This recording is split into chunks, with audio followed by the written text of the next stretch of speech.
Hello and welcome to Two for the Win with your hosts, Nick and Will, where we share international insights, perspectives, and a little levity on things such as leadership and mindset with Monday Mindset, travel and the travel business with Wanderlust Wednesday, and sports on Fanatic Friday. You can expect each episode to be about 20 to 30 minutes in length. And please make sure you subscribe, share, and follow Two for the Win. There's certain topics you want us to cover. Send us an email for twoforthewinpodcast@gmail.com, and we'll be happy to take that on. Or if you have other things you want to share, as long as it's polite, he's sensitive, so don't be too hard. But and other than that, and then today's episode is sponsored by Nick Menard and Associates with Dream Vacations. Thank you, Nick Menard. No, thank you. And hi, winners. How you all doing today? We are live from Vegas today, so very excited for the show.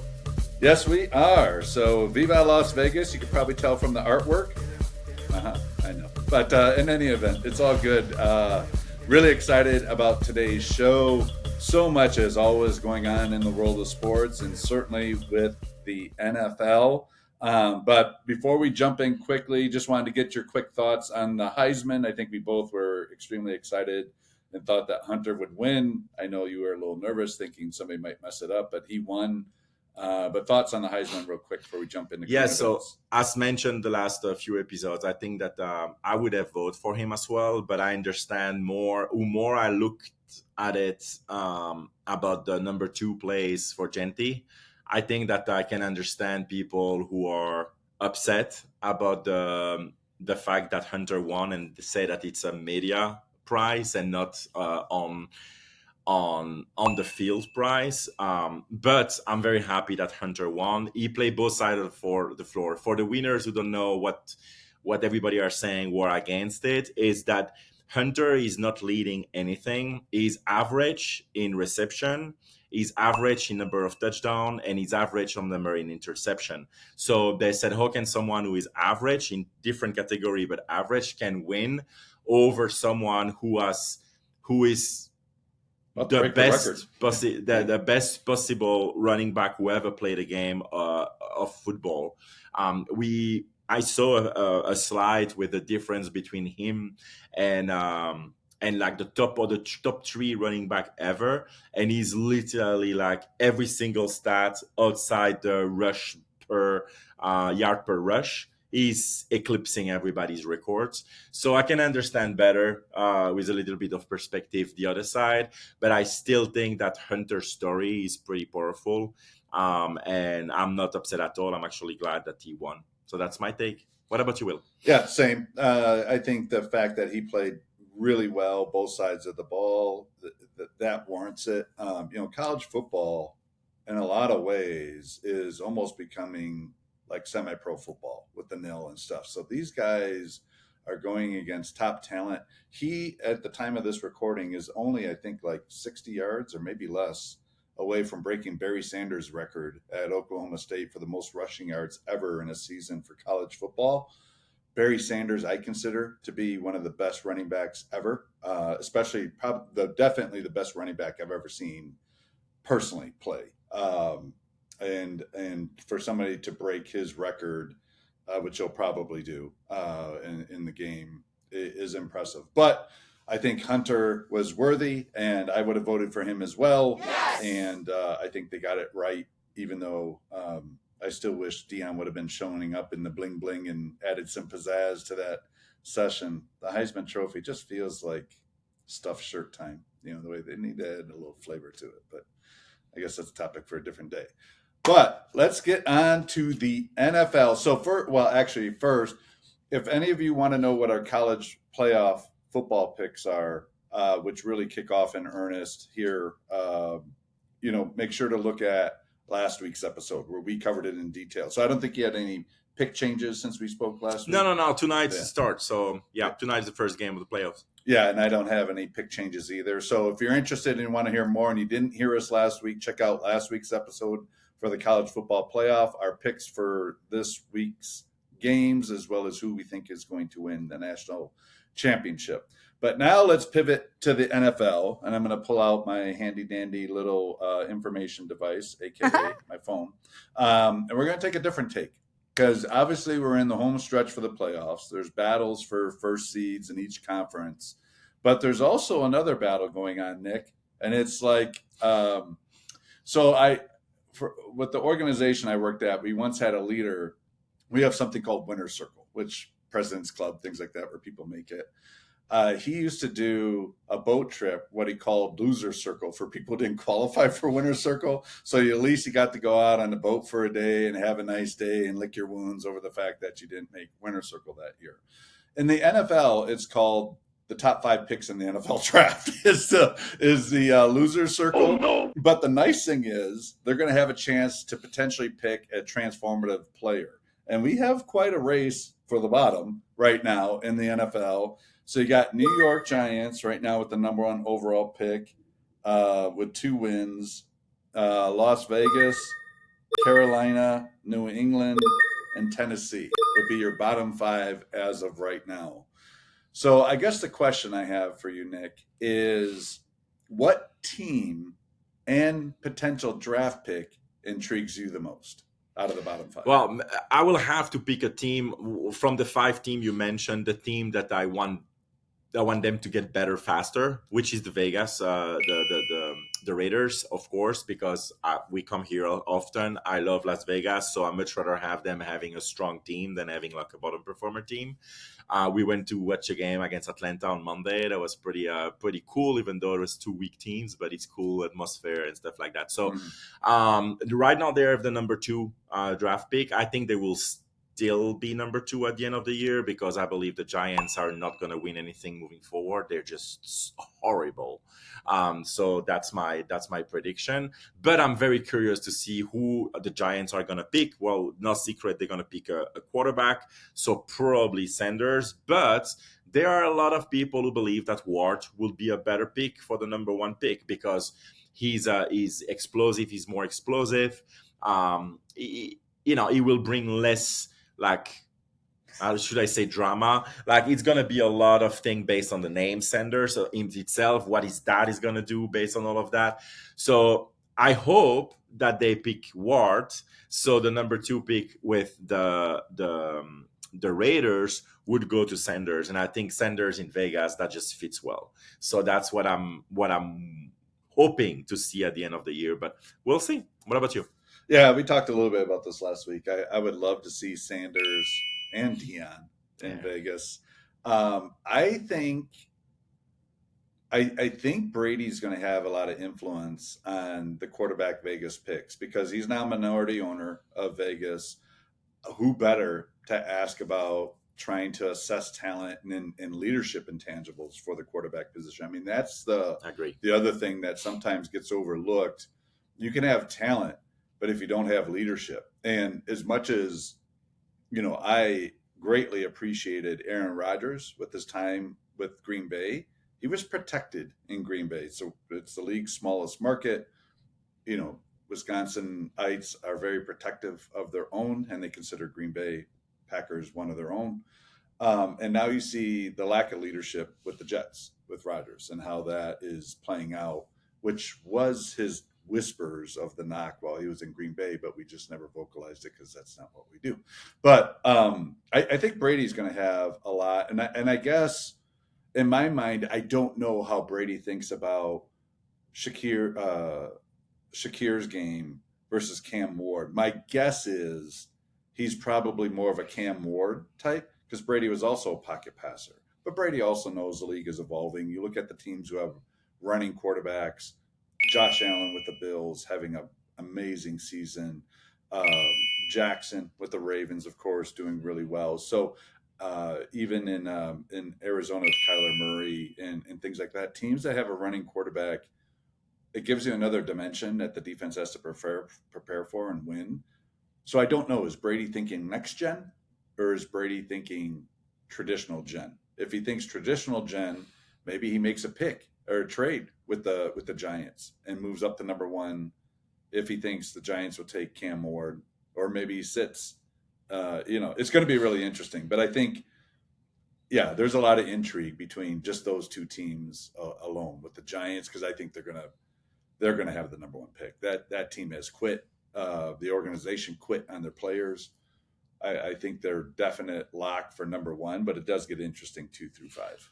Yeah, and I think Ward has legs. I mean, Ward is a little Josh Allen, so I think that's something to take into consideration. Well, Shadur is a lot more like mobile, like by trade. I think he's someone who likes to run with the ball as well, but I think it's gonna be interesting. It's gonna be. I don't think you can go wrong either way. If for the Giants or for the Vegas Raiders. So we'll see. We'll see what's gonna happen. But it's gonna be a lot of back and forth. I think, but between the two quarterback for who is going to be the number one pick, or like every year some surprise happen, like a week before the draft, like a name start popping up out of nowhere, and yeah, who knows, it may be happening. Some people may want to snatch Hunter for whatever reason as well, but it seems clear that the Giants and Vegas need a quarterback, so that's the direction they're going to go. So let me throw. I got 3 questions for you. One Ooh. is a crazy speculative question, but we want to add a little flavor and throw out some dialogue. So would you do this, Nick Menard, if you were the Giants GM, and you had a team um, that offered? How can we do this? So let's say it's a 3-way trade, because I don't think Atlanta would be the trade, but Atlanta trades Kirk Cousin to a team who then uses that collateral to the Giants. So my projection is, hey, Kirk Cousin gets traded to the Giants along with a couple number one picks and a couple of twos to get the number one pick in the draft. So somehow that Uh-huh. gets routed that way, because I think the Giants have a lot of need, and I Yeah. think would they take Kirk Cousins for a couple of years, maybe draft another quarterback lower, or wait till next year in the draft to get more players and draft picks, or do you think the Giants just keep the number one pick, they take the quarterback and let it rip? I would do that if they don't believe that Ward or Sanders are a quarterback that they really want, because the next year draft is expected to be a lot better quarterback wise, with of course Manning being a big name throwing up there. So if they have their eyes on Manning and they decide to keep being very very bad next year, I would take the 2 extra first rounder and 2 extra second rounder for a veteran quarterback, and just try to fill all the other position and have something in the pipeline for the future, and hoping to get a Manning or someone else next draft. So I would do that. I would always pick 2 picks or 4 picks for a trade, unless it's a quarterback I know I want. Mm-hmm. So if they're not 100% sure about either of the two, then I would definitely take a proposal to get a bunch of first round pick and second round picks to build it for the future. I Yeah, would. yeah, because I think Atlanta's trading Cousins, and so I think that's going to have an impact on the draft somehow, some way. Maybe just Atlanta trades it and gets a. I don't know. Is he worth a mid first, or would he get a second for him just straight up? I don't know. I think that's an interesting one. Another one. Um, Thinking about Junty, the running back from Boise State. Where do you project he goes in the draft? I think this year we saw a resurgence of the running back, and the value of the running back is defenses played more 2 deep coverage, which for our more novice listeners, that means they're keeping 2 safeties deep versus bringing a safety up to stop the run. Where do you think he goes in the draft? First Top round. 15? Oh yeah, definitely top 15. I think he's gonna top How 10. high? What's the peak? I You think think? 7, 8. Yeah. That's how I see him landing. Definitely. I mean, I'm a diehard Cowboys fan. I would pick him as a first rounder, 100%. No, I don't care which position. If they are 5 to 15, whatever they land, I would pick him if he's available. I would not even think twice. He's so incredible, powerful. Now, of course, every running back needs an O line. So if you have a problem with an O line, you will need to build. But I think you can build the O line across the first 4 or 5 rounders, and not only first rounder. So I would definitely pick him top. I would pick him top 10. All right, awesome. And here's a 2 part question for you. With our newest Heisman Trophy winner with Hunter, 2 part question. Where do you think he's going to go, in which team in the draft? Where would you like him to go? I think you're gonna go based on what's happening currently. I would see him very well with the Patriots. Sorry, because I really like May. It's no surprise. I said that multi-time. Is their quarterback of the future. I think having someone like Hunter that can play, like offensively or defensively, it all depends what the team who draft him wants to do with him. If they want to just stick with offense, stick with defense, or having a little bit of both, which would be an exception, of course. I think that the Patriots will have him. And who do I want? Well, staying realistic, we need to pick. He's gonna be for me the first person picked outside quarterback. And if it's the case, then it should be the Patriots. But realistically, if we look at the five, it was Tennessee Titans and who else? Yeah, Raiders, the Giants, and then Jacksonville, I think, was up there. Jacksonville. Yeah. Well, Oh, Carolina. Carolina. No. Well, I would still like him to go to the Patriots based on the five. Based I on mean, those five. I would rather Vegas, but Vegas will take for me the quarterback. So I don't think it's a. I would much rather have him go to Vegas, but we need a quarterback first. So I mean, they need a quarterback first. Yeah, it's going to be interesting. And then you have the next five right now at the time with the records. You got Jacksonville's actually six. Cleveland. You got Chicago, the Jets, New Orleans, Dallas. I mean, do one of those teams make a big play? Like Chicago's probably set at quarterback. They're not going to pick another one. They're going to wait out and see how it goes with Caleb Williams. Dallas certainly has a quarterback. New Orleans kind of in flux, right? They're one of those teams. You look at Derek Carr; he's been hurt a lot. Ritter, I don't think is really an answer. Cleveland certainly could use a quarterback. Do they play a ransom again? And try to move up. Could you imagine that one? So going to be interesting. So that was starting with our loser circle race to the bottom. That could be our new segment, like our who's at the race to the bottom. We can talk about that in the NBA in the future. Now, race for the top. Real quick question: as we sit with 3 games left to go in the NFL season, who do you think ends up being the number one seed in both conferences when the dust settles? Well, hmm, who I think or who I want. Um, Well, you can well, do both. Do both. I think for the AFC, the Chiefs seems to be solid number one again, and I don't understand because I think they play awful football, but they win every game. Now we'll see with what's happening with Pat Mahomes if they're gonna play him or not for the rest of the regular season. But I think that if he plays, I think it's a lock that they're gonna. I mean, they win everything anyway. For the NFC, um, still have Detroit. Detroit. I know it's Detroit or Philly. I still think Detroit will get it. Will get the first pick. That's what I think. And that's what I want. I don't want Eagles, of course. Um, so yeah, and I much rather have the Bills for the AFC, but the Bills have two games behind. Are 2 games behind. They're not gonna get those 2 games out of the last 3 weeks. Is that? Yeah. I don't think they're gonna do that. I don't think Wentz will lose more than 2 games out of the last three, and no. So I would think Kansas City Chiefs and Detroit Lions. Okay. What about you? I am going to go with who I want and who I think in the AFC are the same. I think Buffalo pulls it off. Buffalo plays New England twice and the Jets once. They're going 3-0. They are not losing. And I think the Mahomes ankle thing, he's probably going to miss at least one game because they got 2 games within a 5-game stretch. So they'll probably sit him the one game Yeah. and they lose. And then let's say he comes back for the final 2 games. To your point, Kansas City, they've won a lot of close games. I think they won something like 10 games this year by one score or less, which is amazing to think about. And I think they trip up. And Buffalo, because they beat Kansas City. So I think the road to the Super Bowl in the AFC goes through Buffalo, which is what I want. I think Josh Allen has played out of his mind this year, and I would love to see him in the Super Bowl. I hope you're right. Yeah.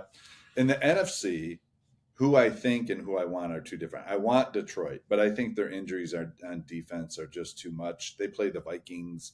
That's definitely a game. I mean, I know you're on the Vikings bandwagon more than I am, but I think the Vikings are healthier, and I think Detroit loses that game.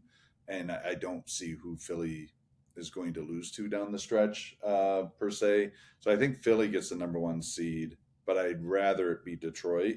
But I don't see either team making the Super Bowl anyway. So in the NFC, but I'll save that for another Oh episode. my God! Here, the unrealistic person next to me. Oh, the two Every smallest markets in the NFL, Buffalo and Green Bay, battling for Super Bowl 50. My But God, we'll talk this more guy, about it when he every plays. year they said that the Packers are gonna win, but the Cowboys are the wrong fan. Anyway, if they had a good team, I would speak. But anyway, so I would say based on what you said, the Bills. I agree. I would love that. The reason why I don't believe it is because the Kansas City Chiefs knows they need the home court advantage this year. Yeah. If they have to go to whatever they court's called, I forgot.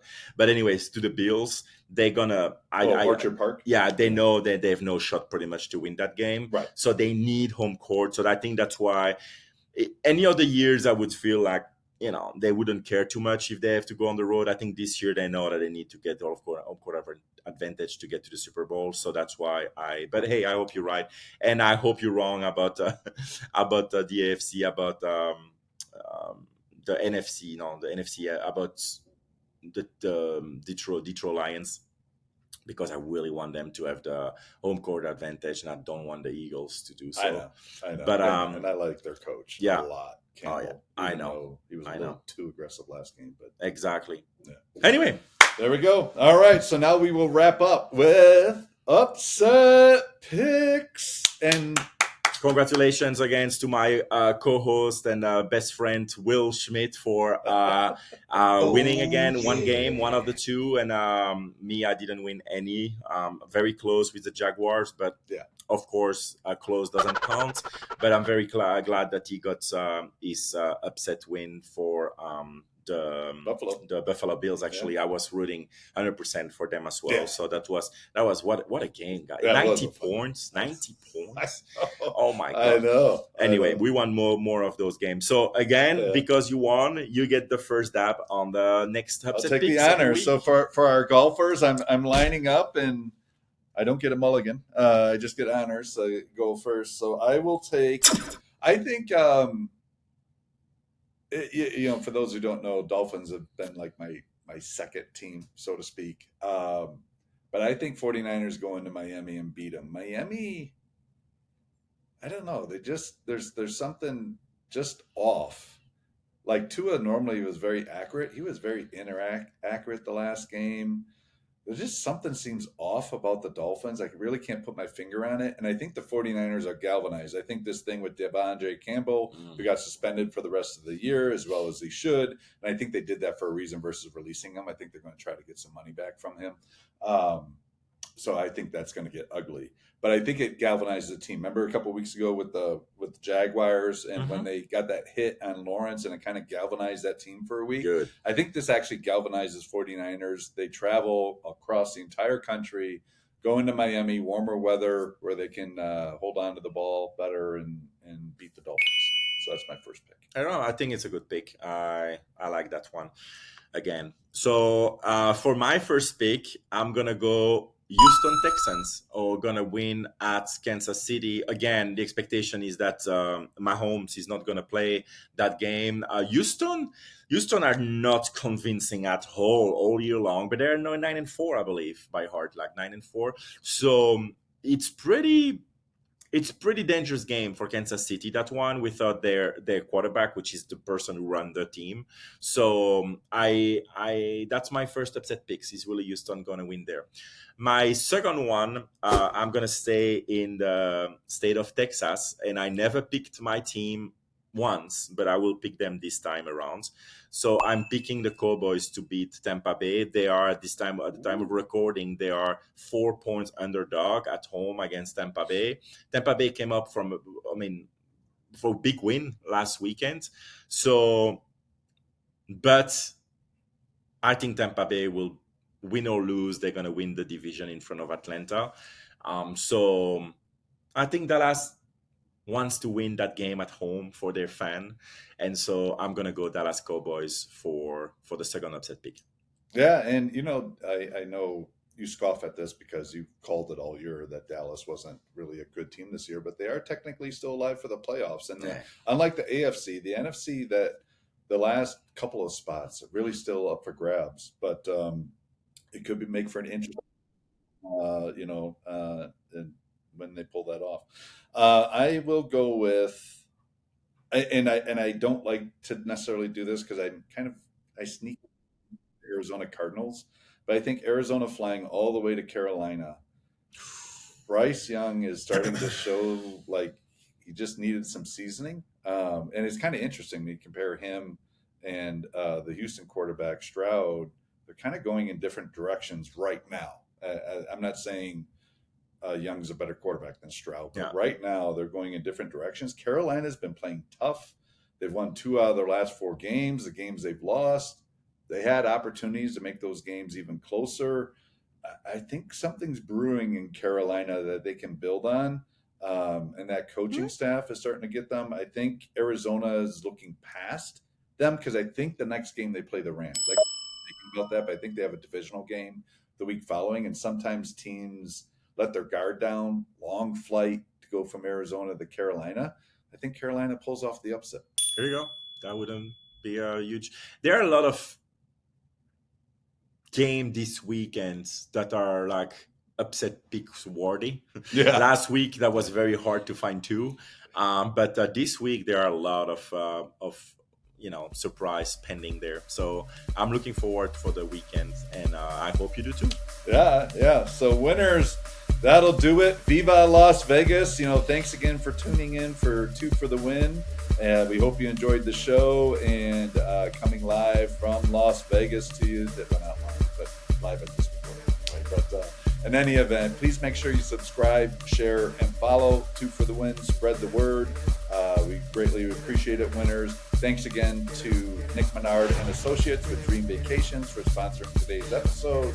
Again, if Santa left coal in your stocking and you didn't get a trip as one of your gifts next week, consider making amends and following up with Dream Vacations and book your next Dream Vacation with Nick Menard and Associates. So with that, we will see you on Monday for next week's Monday Mindset. And in the interim, have a lovely weekend, everyone. Take care, winners. Bye. Thank you.